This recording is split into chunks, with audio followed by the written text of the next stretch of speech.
Hi everyone, I'm your host, Lee-Davies. I'm a filmmaker, entrepreneur, conservationist, and impact investor. And welcome to Our Future Nature podcast. We aim to empower you with the insights and knowledge to navigate the increasingly complex landscape of tomorrow. So brace yourselves as we go on an exhilarating podcast adventure and dive deep into what it truly means to be human in the 21st century. We'll explore the critical issues of climate change, artificial intelligence, biohacking, and longevity, as well as other emerging threats to humanity. And we'll be interviewing the leading change makers, thought leaders, and entrepreneurs from around the world. Welcome to Our Future Nature. Let's get on with today's episode. Hi, everyone, and welcome to Our Future Nature podcast. I'm really excited today to have Arizona Muse with us here at 1880 in Singapore. Arizona's been with us at the Conscious Festival, and it's super great. I loved it. Yeah, thank you. It's super great honor to have you on our podcast. So just a little introduction. Arizona Muse is a renowned supermodel with an impressive portfolio in the fashion industry, having worked with top photographers and iconic brands around the world. Beyond her modeling career, she's a committed environmental advocate, actively involved in sustainability initiatives, and founded Dirt Charity, which we'll talk about in a little bit. And she serves on advisory boards for organizations focused on regenerative earth practices and climate solutions. Arizona, thank you for joining us on Our Future Nature. So tell us, why are you here in Singapore? So I'm here in Singapore to come to the Conscious Festival. Absolutely loved it. It was wonderful. I'm really pleased to see more and more of this intersection within the climate movement and wellness. We can't do our work as climate activists. We can't do our work as responsible citizens and for the earth until we take care of ourselves. Because if you're not well, if you don't feel great and joyful about life, you won't share wellness and joy with your work to the earth. And I think it's very important. And so you've done it so well. I mean, we had a really beautiful session on Saturday night with Monica and Victorian. They work with sound and with movement to bring you into a different state of mind and a place of being that feels well. And I find that so more important than we even know, right? In our shared mission of making the earth a better place. Well, thank you for that. And I think you're absolutely right. What we try to do with the Conscious Festival and Green is the New Black is to make that connection. You can't have wellness without a healthy environment. Yep. I think that's really the core mission for us, to remind people that we are interconnected and our environment, our water, our air, it all matters to our health. It does. The sustainability movement is not just about counting carbon. That won't save us. Yeah. If we continue to count carbon at the rate that we're counting carbon and have these 2050 targets for net zero, we're going to forget about all the other things that are equally as important, like biodiversity increase, like water pollution decrease, human wellness and societal wellness. I look a lot at systems change within my activism, and we need to be valuing these as much as the carbon that is already valued very highly in the mainstream climate narrative. So what I love about what you do at Dirt is you remind people that fashion actually comes from the soil. Yes, it does. And it's not some weird material that just comes out of the sky. No. So tell us about why that's important to remind people that it comes from the soil and why that's one of the main focuses of your charity. Yeah. I hope that some people, at least listening, when you said fashion comes from the soil, imagined like a garment being unearthed from a mine or something like that. Now, I want to bring you to the real detail, which is that our fashion is grown in soil by farmers. The fibers for our fashion and the leather for our fashion is grown by farmers.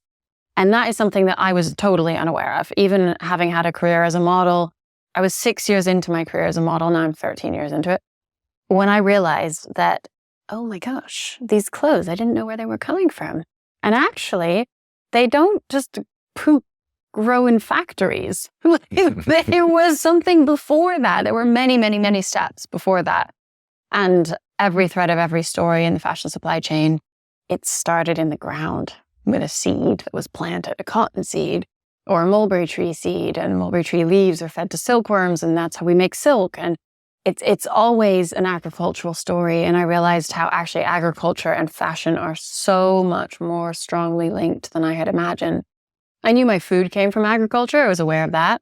But I was not saying, thank you so much, farmers, for growing my dresses for me. And you make a good point about cotton there. It's largely reported that the fashion industry is the second largest polluter of fresh water. Mm-hmm. It takes a staggering 2,700 liters to make one cotton t-shirt. Yeah.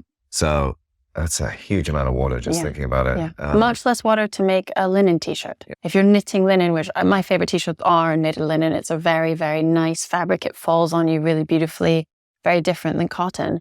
And linen is inherently just a more sustainable crop for several reasons. It's not as thirsty as cotton. It doesn't need to be irrigated at all. You can grow just with rainwater. It's very resilient to droughts. And also it doesn't get these cotton worms. These worms love cotton. And so cotton has to be sprayed with pesticides in order to control these worm populations. Linen just doesn't. Flax is the plant that makes linen, and flax just doesn't have that problem. It's a quick, good choice. If you're going to buy a garment and you're not really sure, if you see a linen one and a cotton one, just choose the linen one. It just will be better. It will be having a more positive impact on the soil, on the land, and on the people who made it, if that company is choosing to pay people fairly, make fair working conditions, which are all big issues. And not everyone's doing it, sadly. So before we delve deeper into what you do at Dirt, let's just jump back a little bit about how you got into the fashion industry, your early years, because I haven't spoken to many models who know about the worms and cotton, which is it's fascinating trajectory. I'm really nerdy about supply chains. It turns out I want to know everything about them. I love it. So how did it all begin? It all began, so my modeling career began as most models' careers do. I kind of fell into it. I didn't really know what it was. I'd seen some pictures of magazines and thought, oh yeah, sure, why not?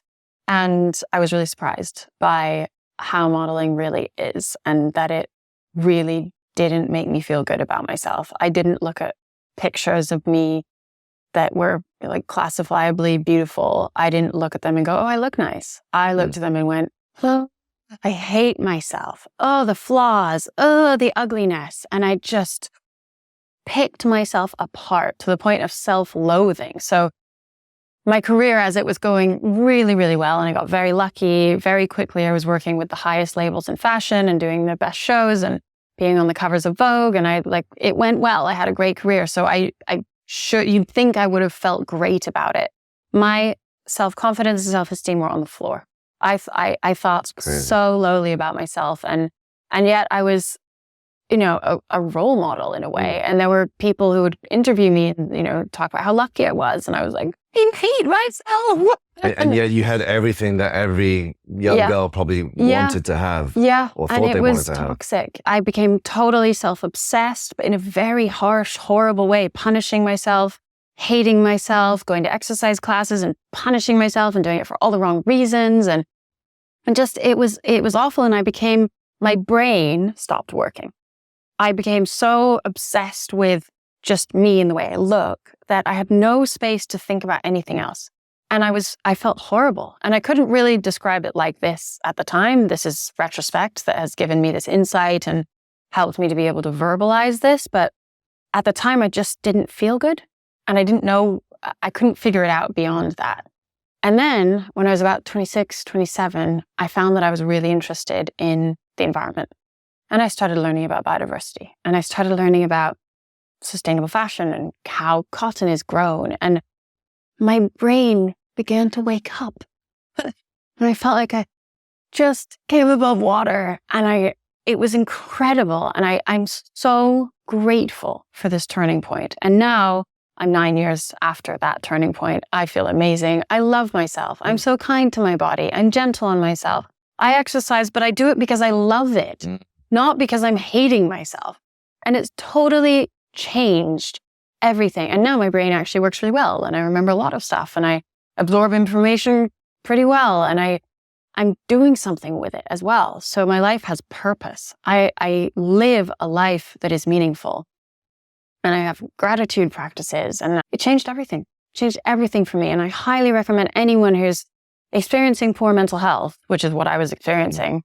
So it's anxieties and depression and it's just horrible feelings.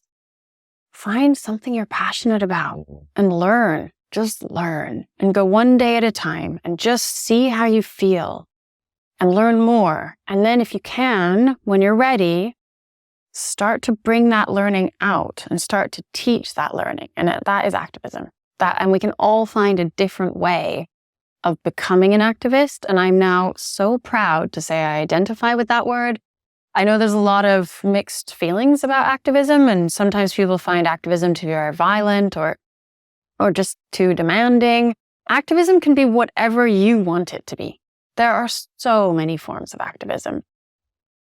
It brings a lot of meaning and empowerment into someone's life, that has into mine, to find activism and speak your truth about something that you're learning about and spread awareness about it. It's just a beautiful lifestyle, and I highly recommend it. It can be quiet in your own family, it can be just within your own work. You don't have to leave your job to become an activist. In fact, I think the strongest activism in some ways is when you keep your job and you become an activist in your job, in your company. You change the way things are happening around you professionally. That's really powerful activism. What was that trigger that got you interested in the environmental movement? Was there a specific moment, an event, a trip? There was a specific moment. I was invited to a lunch for a charity, which was pretty normal. And I went with a friend. And this charity was called, or is still called, Synchronicity Earth. And they work on biodiversity. And I realized, I knew what biodiversity was, but that word was just not being used around me at all. It wasn't present in my life in the fashion industry. And I started to learn more about it. And then I was introduced by Jessica Sweden, who's the founder of that charity, to Nina Morenzi, who's the founder of The Sustainable Angle. And both those women have been mentors to me and really supported my journey into learning and becoming the outspoken activist that I am now in the fashion space and advocating for change. And it was the moment for me when I realized that biodiversity and fashion are connected, that I am accountable because I wear clothes, that I can make a difference, and that my life is actually impacting, whether I choose to or not. Yeah. So it's not just like, I have the choice to make a positive difference if I want to. It's that everyone, no matter how consciously we try to live, we are making a negative difference right now. Even me, I've changed everything in my life. I live as sustainably as you can for someone who lives in the modern Western world, and I'm having a really negative impact. So let's all just be clear about that. And I love this example against population increase, because so often it's so easy to go, the families with 11 kids, it's population growth. That's what's causing all the problems. I'm sorry, no, it's not. Not compared to my family of 2 kids. We live in a major city. We travel.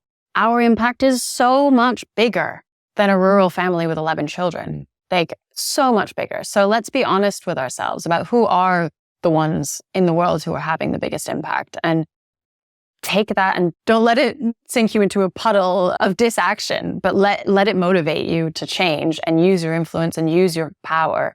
Because it's not fair on those who don't have influence if we who do have influence are not trying to make a difference. That's beautifully said. I think part of the problem of being an environmental activist is that it's such a high standard to kind of live to. Yeah. And it's almost better to acknowledge that we are almost environmentally hypocritical. Totally. Every day. There's no gold standard unless you basically die and don't breathe the air. We can't all be like Greta Thunberg and sail across the ocean. True, dying is a very sustainable option. The other one that I like to talk about is that the really most sustainable option for sustainable fashion, to become the most sustainable fashion person, is to grow your own fur. Yes. If we all became really hairy, it would be great then. We could all stop making clothes. It'd be a perfect solution. I've tried by my Asianness. I can't grow a beard very well. But you're absolutely right. So we try to do things, but it's never going to be perfect. Part of the coping mechanism, I think, for all the big disasters or the crises and the negative news that we face, for me, part of the solution is being an activist. It's part of the coping mechanism. It's some way of dealing with all that negative news. It's saying that we're trying to do something. At the same time, I've learned not to be too wedded to the outcome, in the sense that, yes, things are bad and things are getting worse, but we have to do what we can and it's good enough to do that. What do you think about that? Or do you think we have to kind of really make a change, and if we don't, we're all screwed? Like, where do you sit on that?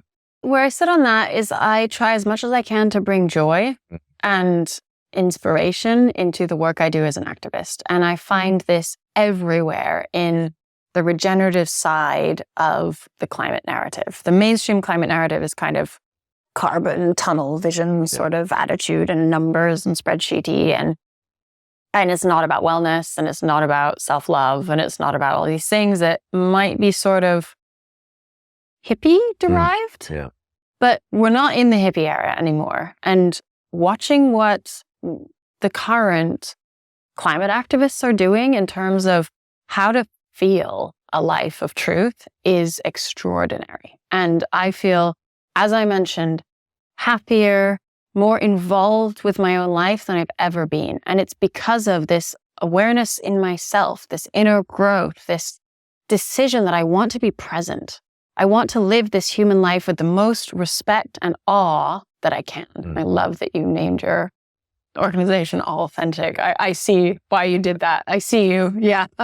When we have awe, we have gratitude. When we are in awe, we are living a more sacred experience. And let's think about it. Like, we get born on this earth. We have a life here in a body, and then our soul goes back to not having a body anymore. So let's make the most of having a body, because when you have a body, you feel stuff, you have emotions, you see things, you can behold the beauty of our planet and of relationships in a way that a pure soul can't. And I feel like our souls come into bodies to have experiences in a human way. So honor that. And that's what activism can become about, which is spectacular as a way of being human. It really is. And this is why I invite everyone to find your own inner activist and go on this path. It's probably the most meaningful thing that we can do. And it's pretty good for the planet as well. And the planet loves it. I feel like Mother Earth she's very in tune with humans. And I do not subscribe to the school of thought that thinks that humans are a parasite and destroying the planet, and actually the planet's trying to get rid of us. I don't feel that. I feel that the planet is very conscious of humans. Humans bring a very specific consciousness to the planet and to the planet's experience of being alive. And how special is that if we can start to feel and work with and become actively and presently a part of that relationship? We're doing a great service to the earth. We're being together. And it's all part of activism. And at the beginning of my journey 9 years ago, I didn't realize that. And the more I got into it, the more I realized, it's about this. It's about the much bigger picture. And yeah, it's beautiful. Life is amazing. What wellness practices do you do on a regular basis? You seem to be very centered and, aware about these issues, consciousness, regeneration, all that stuff. What do you practice on a daily basis, on a weekly basis? It always sounds so reductive, doesn't it? I was going to say, practice being present. But I do. And I practice it in moments when it's the hardest. And I find my children are really good at giving me hardest moments to practice presence. When your child is being annoying. When your child, it's bath time. Let's say it's bath time. And your child goes, no, I don't want to have a bath. Like, okay, these moments are the moments that I'm given to get into my body, not disappear, not be a reactionist. And I feel like it's the mundane moments throughout our day that we can practice the highest form of spirituality. And I have spoken to lots of very highly spiritual people about this too. For me anyway, everything is helpful, obviously. But if we choose to let spirituality mean to us that we extract ourselves from the human life and we're constantly looking for and seeking this higher existence, and we're going into states of meditation to do that, I almost think we're missing the point. Like, that's going to happen when we die and when we're a soul again. But right now our soul is here to be human. So let's be as human as we can. Let's take every moment throughout our mundane day and just bring our soul close. And then I also do things where I lie in bed and I try to really give myself experiences. And I guess what I mean by that is sort of travel a bit, live in different worlds in a way. And it's pretty extraordinary what you can do. I didn't used to be able to do any of this. And now I can because I've practiced it, because I've read a lot of books, because I've been following a lot of people who are into these, just ways of being more than human, ways of being beyond human, and for when I say human, I mean modern human. Indigenous. I'm very inspired and have learned so much from Indigenous ways of being, thought processes. And I try to imagine, for instance, I like to go back and imagine how things would have been in a time when we don't know anything about it because we've lost that information. I find those are pretty powerful meditations when you just lie there and you're like, how would a pair of shoes have been made? I find that that's it feels like very deep work, but again, it sounds really like reductive and strange and small, but it's not for me anyway, it's not. I find it, those moments in my life are the ones where I feel the most alive, the most powerful, the most connected into the bigger picture. And I heard a really great story recently from an incredible person who's called Amanda Yates Garcia. And she is in LA and she's a practicing witch. And she said that she had an experience where she was she was thinking of a ritual that she could design for a certain outcome.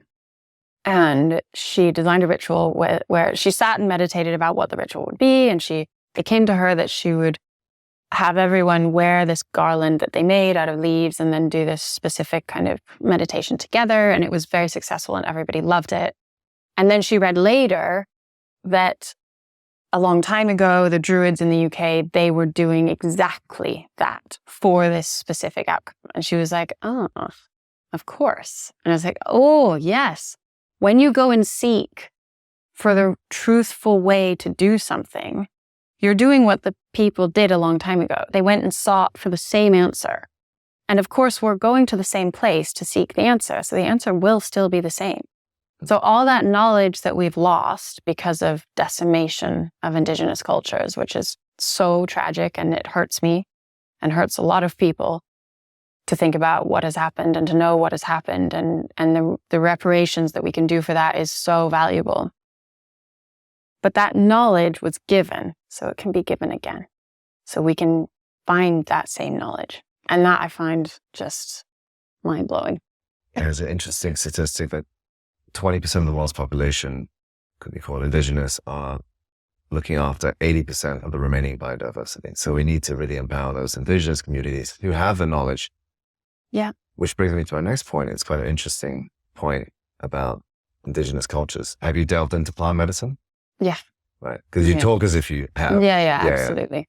Are you able to share, or which ones? I'm very gentle when it comes to plant medicine. I'm very sensitive. I don't need a lot. I need just tiny little bits. And I find plant medicine in plants that aren't even psychedelic and that aren't even anything really. They're just plants. But the more I've discovered within myself and put the attention toward it, so much comes from all kinds of plants. So much medicine is there all around us, even in plants that are in a park. You know, they're not even wild species anymore. They're like very, very bred species of plants. They've been living in an urban location with lots of pollution, and still those plants are pretty magical beings. And we are pretty magical beings too. And we're all alive. So if you connect in that level to a plant, oh my gosh, there's so much there, so much wisdom, so much learning. And there's an extraordinary book that I read recently about bees called The Song of Increase. Oh my gosh, this book. To write that one down. Oh, it's so good. It's by a beekeeper, of course.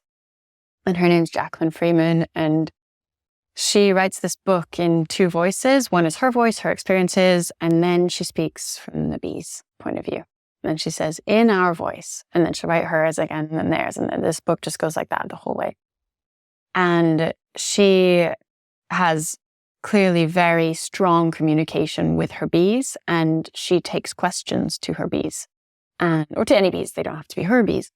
And they will give the most expansive answers on things. And we just have to ask and be ready to and expect that there will be a response. And it's there. It's really, really there.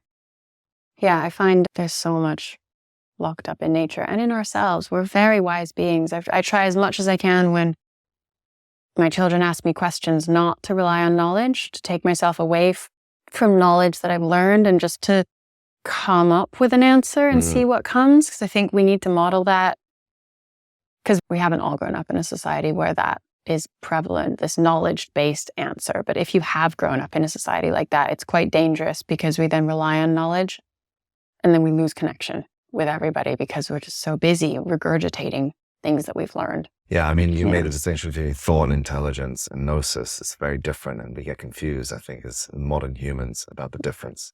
Yeah. You're one of the most articulate people I've ever met. What were your parents doing? Did they have an influence on what you did? Very much. Yeah, right. Very much. So my dad is an art dealer in ancient art. He was living in London. He's American, but he was living in London, working a lot in Turkey with Turkish kilims. Then he moved to a different type of art, even older stone art from Mesoamerica. And he's very interested in Indigenous cultures, but from their art perspective. And we have conversations now where I'm like, Dad, but what about the women?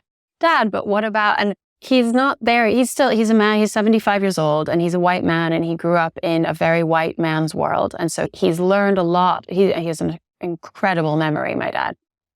He knows so much about so many things. And I've learned so much from him. I wish I had his memory. I don't have such a strong memory as my dad.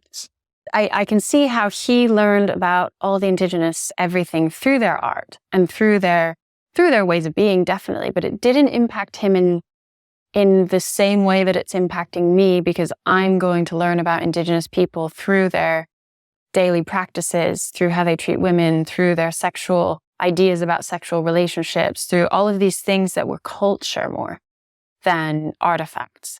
And I find that really interesting. And my dad is the most sensitive and accepting man, and I really admire the way that he's aging. It's just wonderful, and we have a very close relationship, and I'm so grateful to him for all the things that he's taught me. And just, I'm so proud of both my parents for the way that they're aging, the way they're doing it so gracefully and with love for themselves. They're not fighting against it. My mom has been saying forever how much she can't wait to be a granny.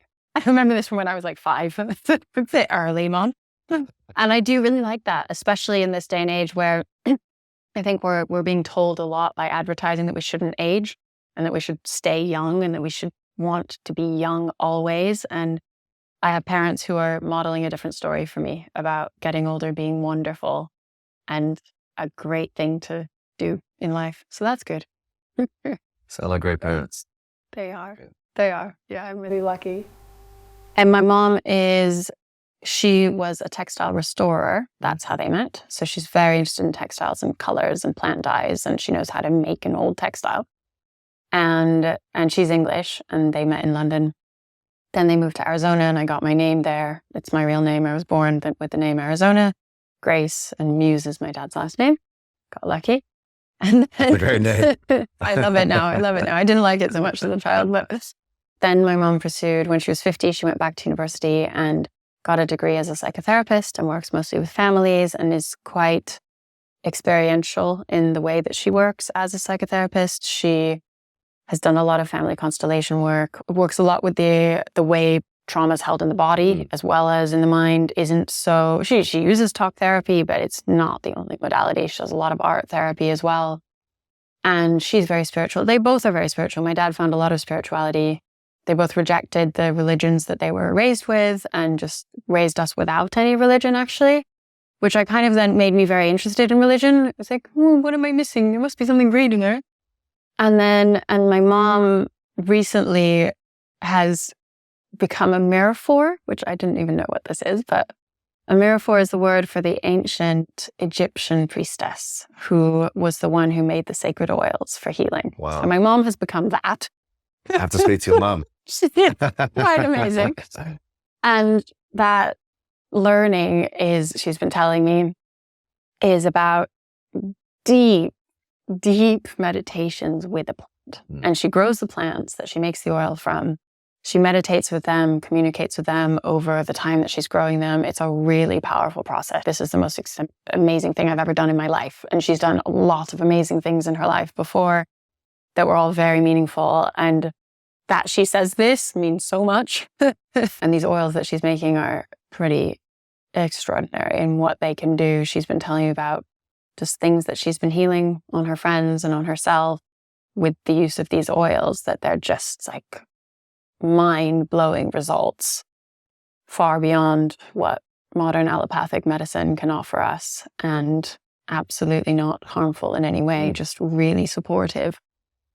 So yes, my parents have influenced me heavily in my life journey. I grew up in Tucson, Arizona, and Santa Fe, New Mexico, and my childhood was filled with radical people and environmentalists, and I think that's what led me to completely reject all of that when I was a late teenager and in my early 20s. I was like, oh, the world is full of environmentalists. I'm going to go out and do something interesting like fashion. And I did that for a while, and, I told you about what happened to me. You mentioned with your mother that she has a strong ancient Egyptian connection. Do you feel that as well? And I just wanted to finish this little part off with a segue into the female, the divine female, and how that comes into the way that you operate. And the divine masculine as well. Well, yes. The balance of the two and understanding how they interact within each of us and within society. And that's been very, very interesting. When I got into learning about divine feminine, it just really changed my already kind of radical understanding of what was going on around us, and observing capitalism and observing what is normal in education and conditioning. The conditioning that we grow up with, I think, is one of the most important things that we can address, because we all get conditioned.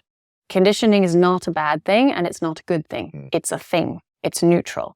So how are we going to condition our children and ourselves? Or which conditionings are we going to undo? We can make a conscious decision out of that at every step of our lives. And I find that very, very interesting as a tool that we can use to create a better world, because we're all conditioned to be gendered. We're all conditioned to be productive. We're all conditioned to be a certain way. And do we like that conditioning is a great place to start. If you're going to look at conditioning, there are books you can read about conditioning. There's podcasts. I haven't actually read an entire book about conditioning, so please don't ask for a reference. I haven't found it yet. But it comes up. It comes up in what I'm listening to, and it comes up in what I'm learning. And I think it's tip of an iceberg kind of situation, conditioning. Yeah. Great. Can be so dangerous, but can be so helpful. Tell us a little bit about your education. I went to Waldorf schools, and I do think that contributed a lot to my openness, which I value so much now as an adult and as an activist. The way I learn is very open-minded. And I cultivate that now consciously, because I see so often how when we make assumptions or when we think we know something, it happens all the time when we meet people. Oh, your first impression might be that I know more than you, and you immediately turn off and you don't listen to anything they say. And I realized that if I'm curious, even if my first impression is, oh, I know more than them, or, oh, they're going to come from a point of view that's not like mine.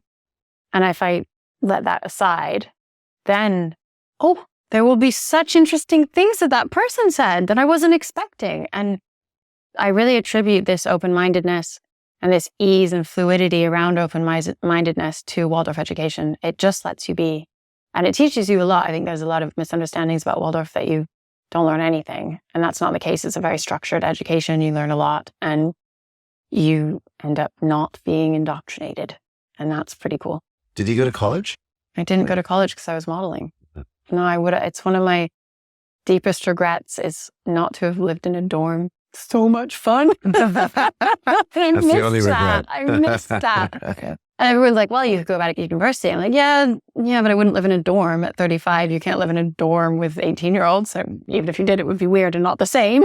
So yeah, I didn't get to university, but I have done 9 years of education on myself, just with finding everything I can.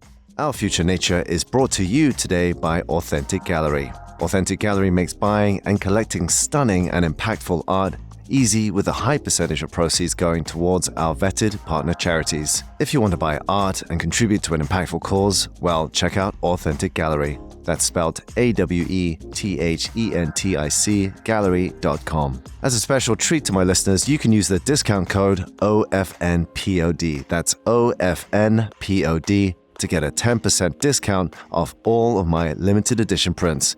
So check out Authentic Gallery and start browsing now. Thanks very much.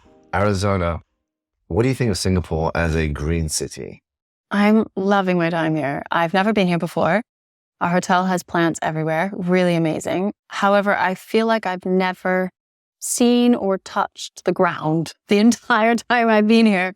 So for a green city, that's curious.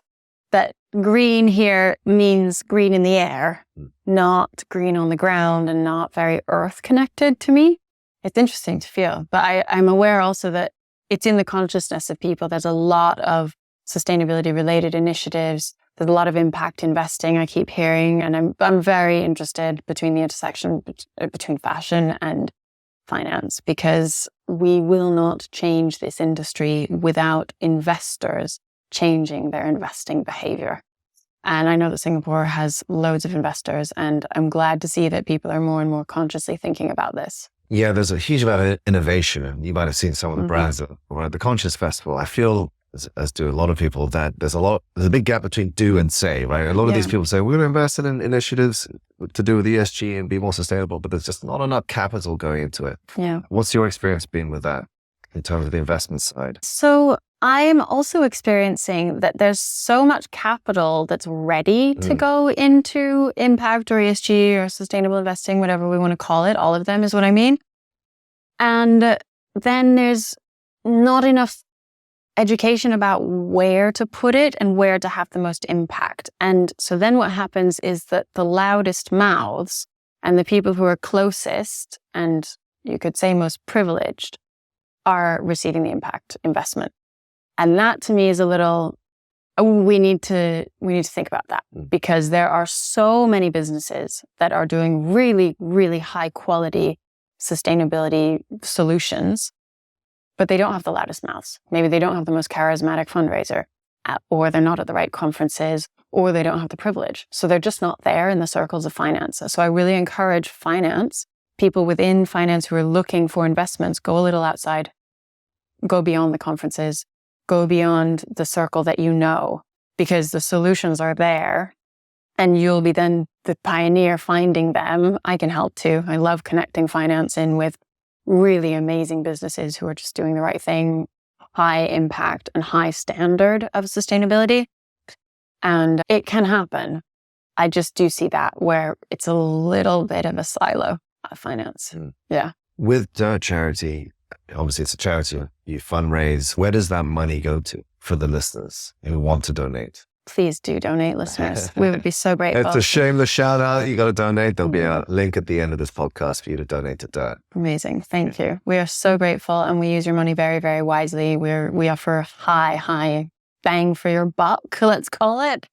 If you donate to Dirt, you can choose to donate to one of our projects. We have about 11 all over the world that you can choose from, whichever one resonates with you. They're all land-based projects. They're all using biodynamic farming to regenerate soil, regenerate community. We take mental wellness into account. We take social mobility into account. A lot of our projects are women-led. Very strong social change is happening as well on these projects. And we give 85% of your donation to that project. We keep only 15% for running costs, which is very, very small. And we want that to stay this way because we're a nimble charity. It's not our ambition to hire 25 people. It's me and Simona who run the charity together.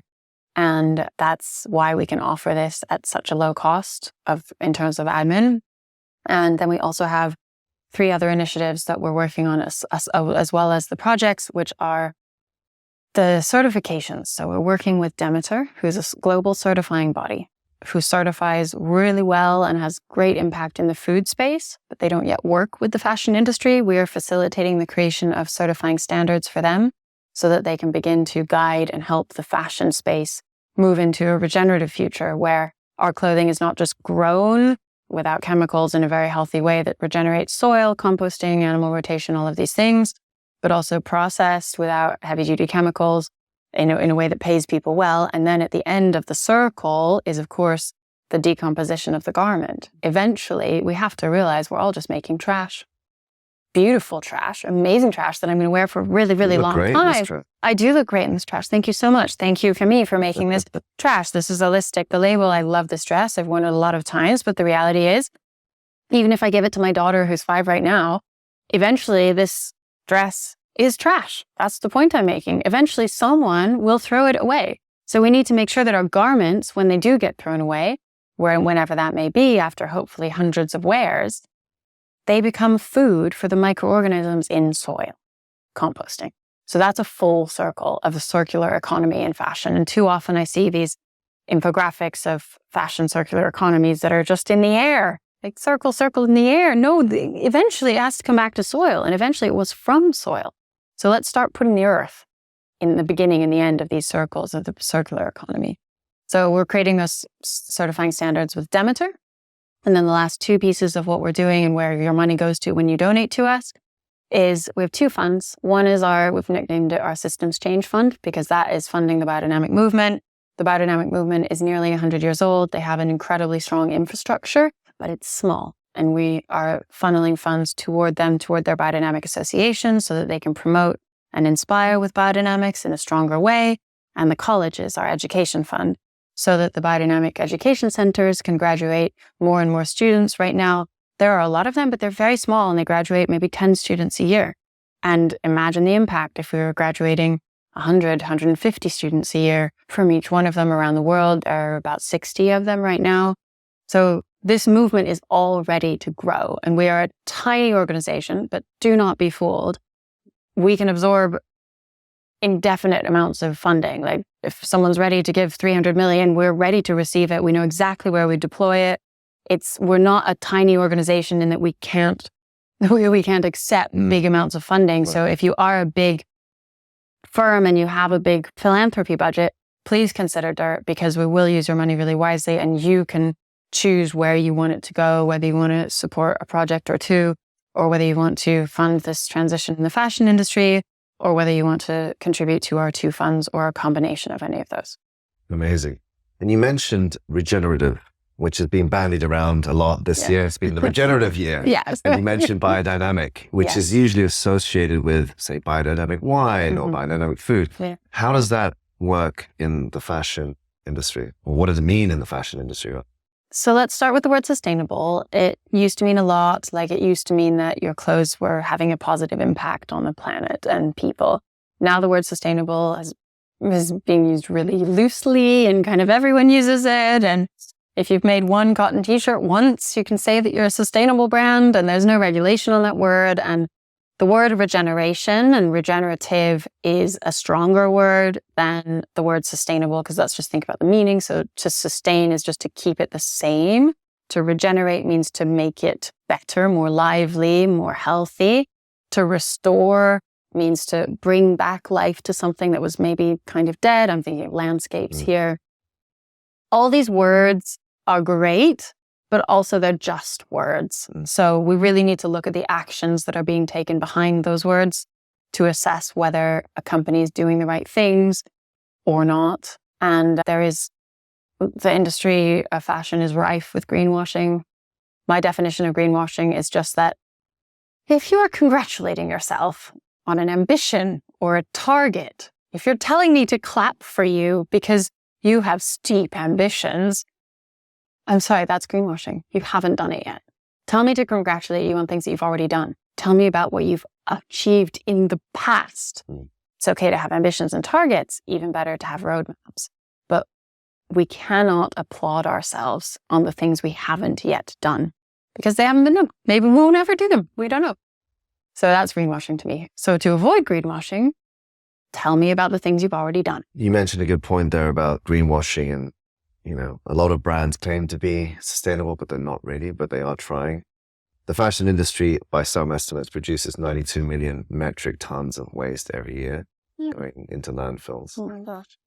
that number doesn't even mean anything to me. Right. But it's just a lot of... What does it even mean? It's just a lot. I suggest you go on YouTube and look at videos of fashion waste, and that number will start to take visual meaning for you. And I think we all need that. Numbers are hard to reckon with because it doesn't mean anything, you know? But do you target more fast fashion or luxury brands in your advocacy? Because obviously brands like H&M and Shine, they a lot more. Yeah. Brands like H&M claim to be doing things, but the luxury brands are also saying they're doing things. What do you have any specific examples of greenwashing? I'm really interested in working with the luxury brands because for so many reasons, actually. One is that they've kind of avoided the conversation until the last minute because they hide behind the excuse that, well, their products are so high quality. And remember what we talked about everyone makes trash. Doesn't matter how high quality your trash is, eventually it's going into the bin. So let's make it healthy for the bin, which is the earth. So I like working with luxury. Also, another reason is because luxury is already spending a lot of money on their raw materials and on their textiles. So they actually can implement sustainable materials more easily than fast fashion can. Because if you're already spending €60 a meter, which is quite common in luxury, but not common in fast fashion at all, then suddenly you're like, oh, well, we can definitely afford to buy sustainable materials. They're not even €60 a meter sometimes.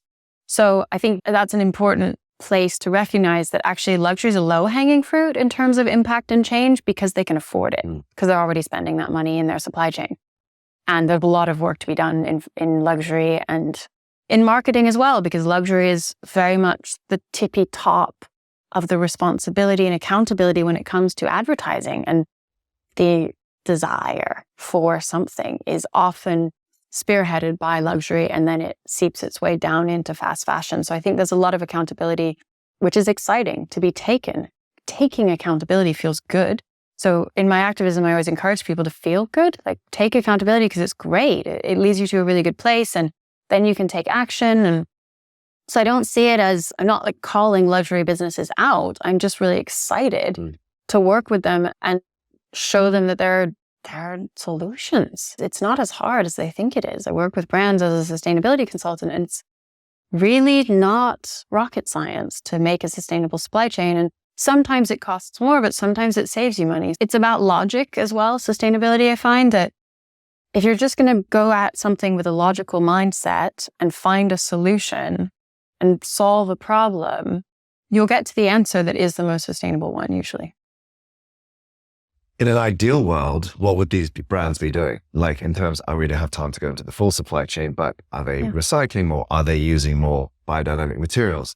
Give some examples of what you would say to a brand as a consultant going into a boardroom saying, this is what you should do. They should form more direct relationships. So our supply chains are super long in fashion and they don't need to be quite that long. So forming direct relationships means you have more knowledge. You know what's going on in that factory or in that farm. And also the price goes down. So if you go directly to a supplier who you can find at the fairs, or the fabric fairs, or you can find them, then you buy directly from them rather than having your tier one factory sourcing everything for you. You just have a lot more visibility. I think that's immediately quite a good solution for businesses that want to become more sustainable and have a supply chain. You can do that whether you're in fashion or not. That's just about a supply chain. So the certifications that we're creating with Demeter, we're signing up brand champions. So if you want to sign up to become a brand champion, it just means that you're committing to buy these fibers and leathers once they're ready, which is very exciting because we need that. We need this to then be able to go to the farmers and say, look, we have this many brands who are signed up and committing to buy this fiber. Would you like to grow it? Rather than going to the farmers first, which is kind of it seems like you'd start with the farmers, but we're like, no, because once again, you'd be putting the farmer in that position where they have to invest heavily into their change, hoping that one day someone's going to buy their crop from them, which might be more expensive because they've gone in through this transition. It might not be more expensive. It depends.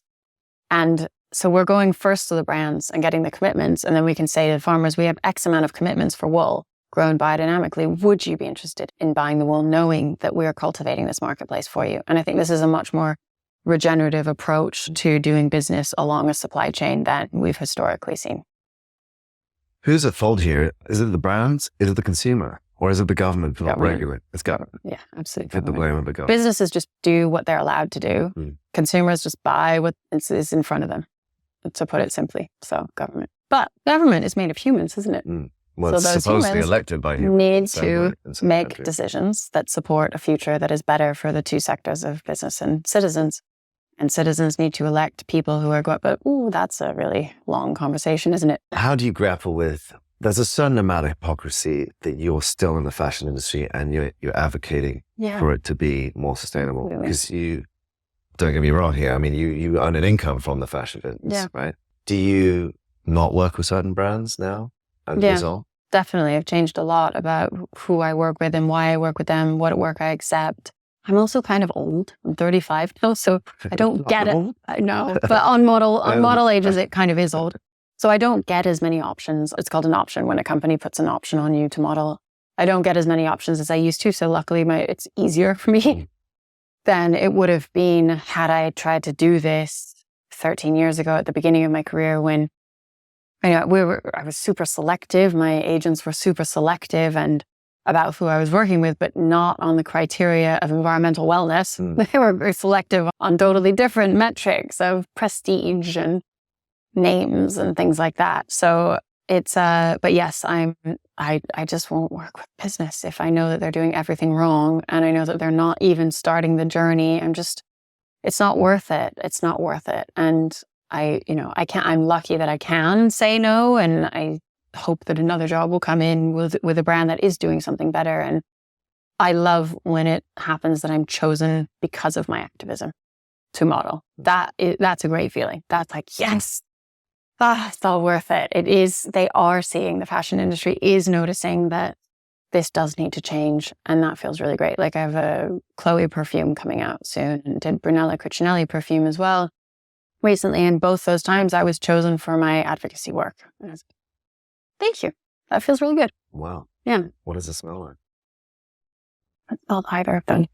This is so normal though. This is not abnormal. When you're on a perfume shoot, the perfume isn't out yet and it won't be out for like a year and a half. So no one has it except for like the brand and the nose who made it. And so I haven't smelled them yet. Looking forward to that one. Not like freshly cut grass or... I hope so. I love foresty smells. My favorite perfumes smell like a forest, like a wooden kind of earthy forest. That would be great. Yeah. I'll buy that. Great. So we talked about who's responsible, and I think just to round this off nicely, like what can the listeners to this podcast, or everyday consumer do, everyday person who wears clothes, what can they do in your opinion to be more sustainable? We can do so many things. I would start by everything within your home. So the things that you buy for your home. Where do you get your soap? Is your dish soap toxic? Because there are microorganisms who live in water, and when you pour toxic dish soap down the drain, same with body products, you're eventually going to shower them off you. So be careful about what you put in your water. Buy things that are coming from, single pure ingredients that come straight from farms. There are beautiful, many, many beautiful skincare brands and home ecological cleaning products now they're so much better. That makes a huge difference. And those businesses are really pleased when you transition and start buying from them as well. So everything in your home you can do. I've noticed in Singapore that there's a lot of air conditioning. I appreciate that air conditioning exists. We're very lucky to have it. I've noticed that it's too cold.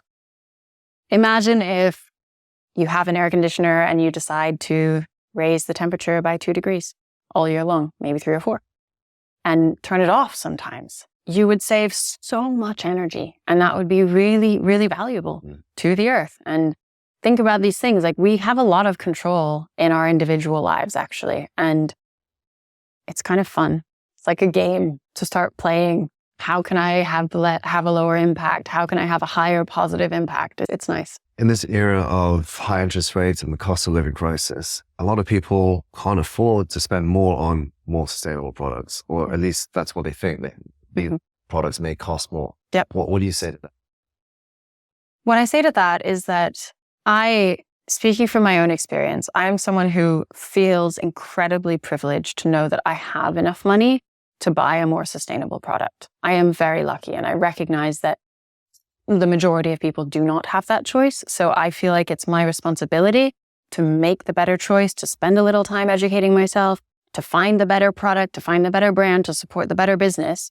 on behalf of those who don't have a choice. So let's relieve the pressure from those who don't have a choice. Let's stop blaming everyone for, buying cheap products is I'm sorry that I get it's the problem of those who have the means and choose not to make it happen through laziness or through busyness or through the excuses. There are millions of excuses. Just don't make them.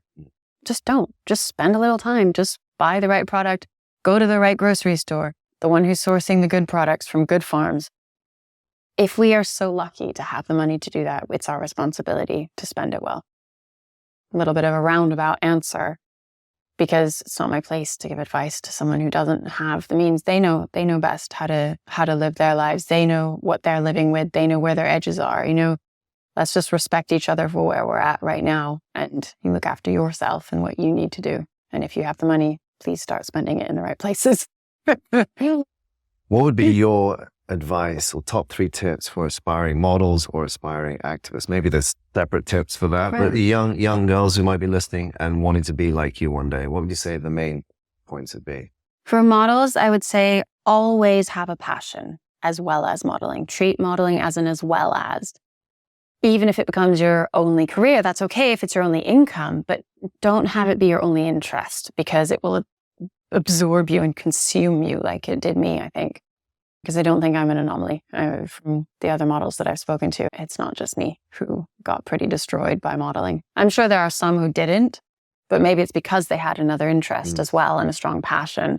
So that's what I would recommend for anyone getting into modeling. And for activists, I don't know, it's a pretty safe environment. Like mental health wise, of course you deal with grief, you deal with knowing a lot about the doom and gloom that we are headed toward as a society, as an earth.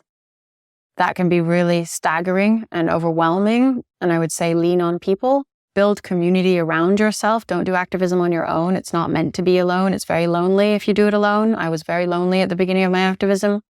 Now I'm surrounded with incredible people who I learn from every day, who I WhatsApp with, other activists, other organizations that are in the same space, working in the same way. We're not all working on the same solution. We're not all working on soil, but we're all working with the same mindset and with the same kind of all the stuff we talked about earlier, this culture of joy, appreciation, self-love, awe, plant medicine. We're all working from this place on the solutions that we're working in mental health and climate. And it's an amazing space to be in. So I'd say if you're lost right now, come into activism. You'll feel great. If you're coming from a place of love, you can come into any situation and sort of know what to do. And exercising your intuition, learning about how to let your intuition guide you. These are things that I'm helping my children with. And I do think that my mom particularly was helping me with that too. And it's something that you learn. It's a tool. We all have an intuition. It's all there. We've just been conditioned to not use it and not respect it. But the more you sort of ask yourself, I find now my intuition sort of feels like imagine if a boat is sort of floating, but then it nudges into something and floats that way. That's, to me, how I would describe intuition. You can get a nudge that will sort of push you there or there.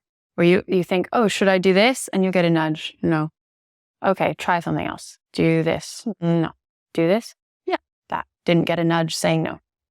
That's to me how I would say intuition works, because it's helpful to just get visuals. Maybe other people's feels different and isn't about a boat and nudging, but discover what yours is like and start using it.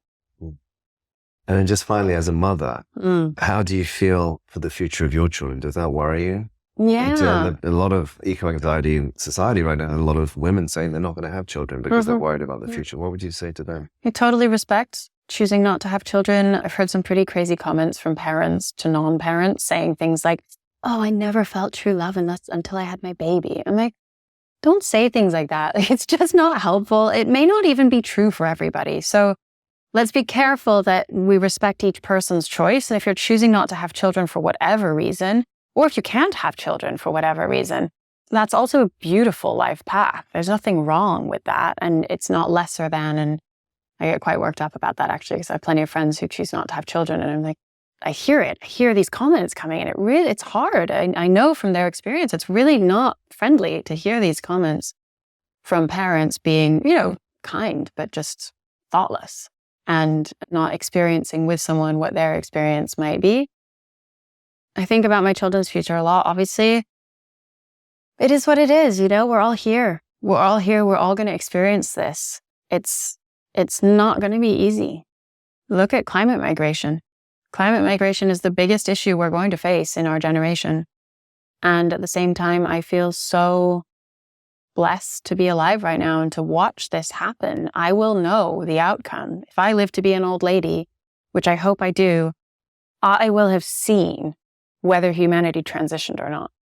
Like, whoa, what a privilege to be alive right now. What a privilege to be an activist right now, to be doing my most and my best to help that transition go in a way that supports the earth and supports humans living on it. Climate migration is, we're looking at, 2 billion people mobilizing in the next 20 years, possibly.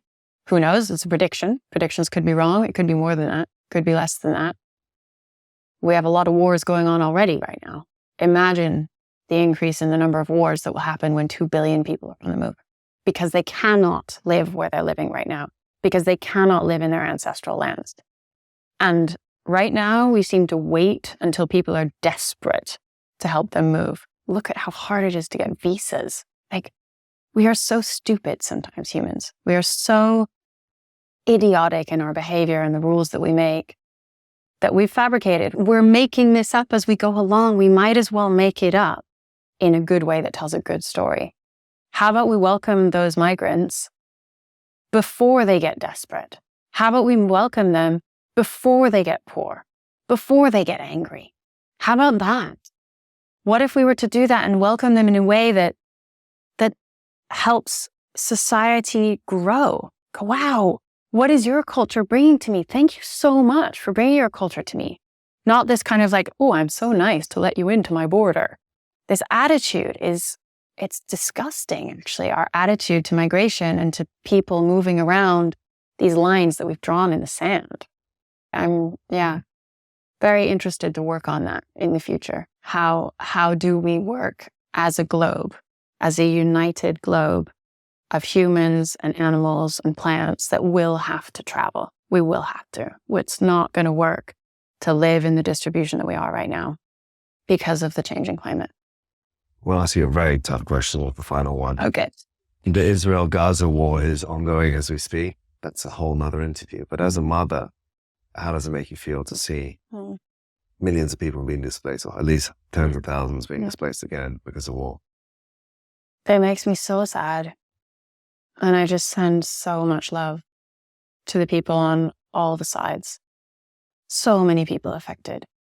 Cultures ruined, family cultures ruined, bigger, wider cultures destroyed, and also through that we hear such beautiful stories of hope and human kindness and unity, and let's focus on those and let's